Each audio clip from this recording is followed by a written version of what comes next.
28 मार्च 2025 के दिन भवानी में एक नाले के पास पुलिस को एक डेड बॉडी मिलती है। अगले ही दिन 29 मार्च को डेड बॉडी का पोस्टमार्टम किया गया। डेड बॉडी के एक हाथ पर अपना नाम लिखा था।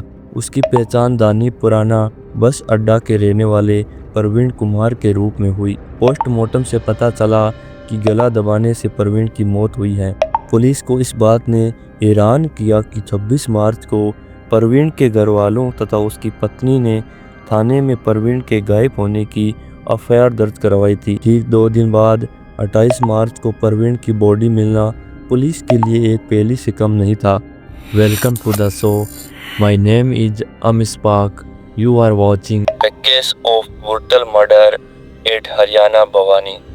प्रवीण भवानी हरियाणा का रहने वाला प्रवीण ड्राइवर का काम करता था। 2017 में प्रवीण की शादी रेवाड़ी जिले की रहने वाली रवीना से हुई थी। उनका एक 8 वर्ष का बेटा भी था। 26 मार्च को उसकी पत्नी रवीना ने पुलिस में प्रवीण के गायब होने की एफआईआर दर्ज करवाई। ठीक 2 दिन बाद 28 मार्च को प्रवीण की बॉडी घर से 6 किलोमीटर दूर विनोद रोड के एक नाले में मिली। यह खबर प्रवीण के घर वालों के लिए एक सदमे से कम नहीं थी। प्रवीण की मृत्यु से रवीना का रो रो कर बुरा हाल हो रहा था। घर वालों ने उसे संभाला और उन्हें भरोसा दिया।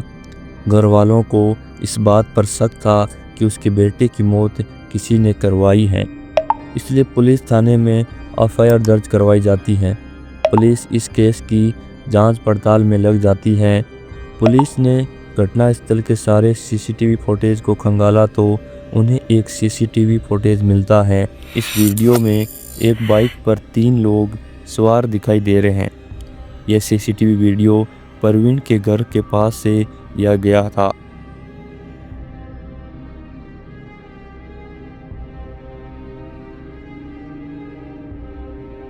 जब पुलिस इस वीडियो की सही तरीके से जांच करती है तो पुलिस के सामने हैरान कर देने वाला काला सच बाहर आता है। इस बाइक पर जो 3 लोग सवार थे वह और कोई नहीं बल्कि प्रवीण की पत्नी और प्रवीण की बॉडी और व्यक्ति जो हेलमेट पहने हुआ था। यह जानकारी पता चलते ही पुलिस ने रवीना को अपनी हिरासत में ले लिया। घर वालों को यह खबर ज़्यादा हैरान कर देने वाली नहीं थी, क्योंकि घर वालों को पहले ही रवीना पर मर्डर का शक था। जब पुलिस ने रवीना से कठोरता के साथ इन्वेस्टिगेशन किया तो इस घटना के सारे काले राज बाहर आ गए। 32 वर्ष की रवीना राव को सोशल मीडिया इन्फ्लुएंसर बनना था। रवीना के इंस्टाग्राम पर 600 से अधिक पोस्ट और 35.6 के फॉलोअर्स हैं। रवीना ने अपनी प्रोफाइल के बायो में बिलीव इन कर्मा और डोंट जज a book by its cover जैसे कूल मैसेज लिखे हुए थे।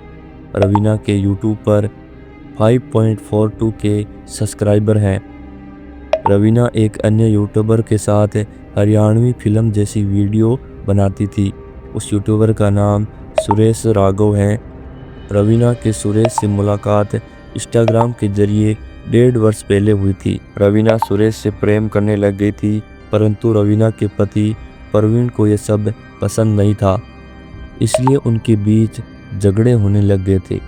इस कारण रवीना ज़्यादातर अपने गांव में रहने लग गई थी। 23 मार्च को रवीना अपने गांव से घर आती है। उसी दिन प्रवीण और रवीना के बीच झगड़ा शुरू हो जाता है। रवीना ने प्रवीण को मारने का प्लान बना लिया था। रवीना ने अपने यूट्यूबर प्रेमी सुरेश को 25 मार्च को अपने घर बुलाया। जब प्रवीण घर लौटा तो रवीना और सुरेंद्र ने प्रवीण का चुनरी से गला दबाकर मौत के घाट उतार दिया।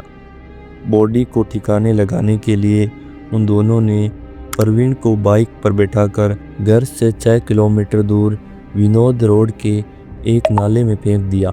अब सवाल उठता है कि रवीना ने प्रवीण को क्यों मारा। इसका जवाब हमें रवीना द्वारा पुलिस को बताए गए राज से पता चलता है। रवीना को रील बनाना बहुत पसंद था। रवीना ने इंस्टाग्राम के अकाउंट पर 700 के करीब रील पोस्ट किए हैं। पता नहीं मेरे पे छोरे कितने मरे, लोगों के सारे ताने संभाल कर रखे हैं। हमारा बारे में जानना है तो किसी मजबूत मानस पर पूछिए। शौक साई करो पर खुद की कमाई करो, मेरे तो जड़ने वालों मैं तुम्हारी खुद तारीफ करूंगा, मेरी बराबरी करके मेरी बुराई करो। परंतु प्रवीण को यह अच्छा नहीं लगता था, इसलिए जब रवीना को सुरेश राघव जैसा यूट्यूबर प्रेमी मिला जो उसे रील बनाने से नहीं टोकता था और सुरेश भी इस तरह के वीडियो बनाता था, इसलिए इन दोनों के बीच अच्छा बॉन्ड बन गया था। इस वजह से रवीना ने प्रवीण को अपने रास्ते से हटा देने के लिए उसे मौत की घाट सुला दिया। रवीना ने अपने 8 साल के बच्चे के बारे में नहीं सोचा कि उसके भविष्य क्या होगा। रवीना पर रील का भूत इतना सवार था कि उसने अपने पति की जान ले ली। फिलहाल रवीना और उसका प्रेमी सुरेंद्र को पुलिस ने अपनी हिरासत में ले लिया है, उन पर कार्रवाई चल रही है। आप इस केस के बारे में पुलिस द्वारा दिया गया इंटरव्यू देख सकते हैं।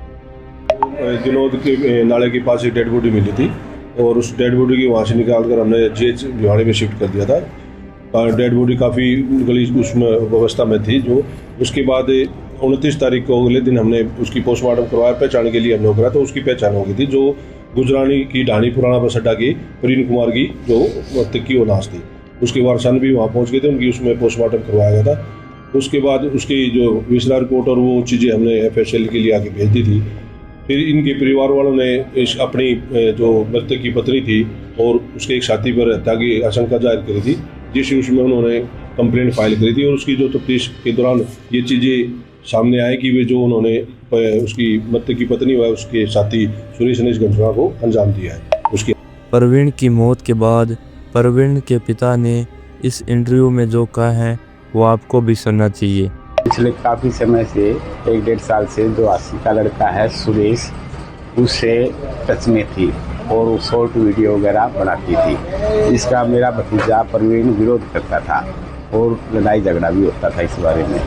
और वो 25 तारीख को जब 25 तारीख की घटना है जब मेरा भतीजा प्रवीण शाम को 8:30 बजे सभी कैमरों में घर आता हुआ दिखाई दे रहा है, लेकिन उसके बाद वो सुबह नहीं मिला घर पे।